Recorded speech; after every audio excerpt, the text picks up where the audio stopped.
Testonic.ai from panic to prep. 100% free until JEE, MSET and KSET. OTT offers అయితే వచ్చాయా ఈ గ్యాప్లో ఎక్కువ? హిందీ వచ్చాయి. ఓకే. హిందీ నెట్ఫ్లిక్స్ నుంచే ఎక్కువ వచ్చాయి. నెట్ఫ్లిక్స్ హిందీ మూవీస్ ఆఫర్స్ కూడా వచ్చాయి. ఆడిషన్స్ ఇచ్చేదాన్ని ఈరోజు ఎప్పటికెప్పుడు audition.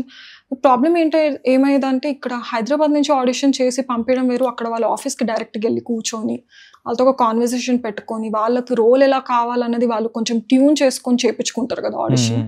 That is different. So మనం ఇక్కడ ఎంత చేసినా అది ఆ ఇంపాక్ట్ అయితే అది రాదు. సో అదొక ప్రాబ్లం అవుతుంది. ఇక్కడ మరి హిందీ డైలాగ్స్ చెప్పడానికి ఒకరు కావాలి, వాళ్ళు మోనోలాగ్స్ పంపించారు, ప్రాపర్ సీన్ పంపిస్తారు. సో అలాంటప్పుడు కొంచెం ఇబ్బంది అయిపోతుంది టు కన్వే దట్.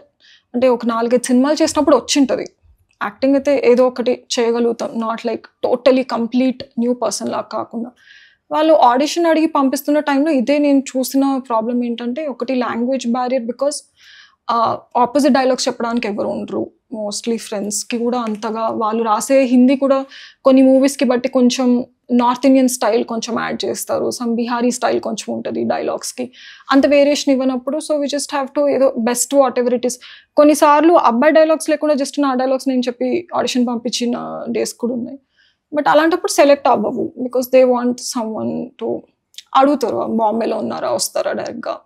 మరి నేను చెప్తలేదు, హైదరాబాద్లో ఉన్నాను, if you want me to come, నేనే I'll spend my own money and I'll come and meet అని. బట్ అది అలా అవ్వదు, that won't work out. So auditions అయితే ఇస్తుంటా హోప్ఫుల్లీ. ఓకే.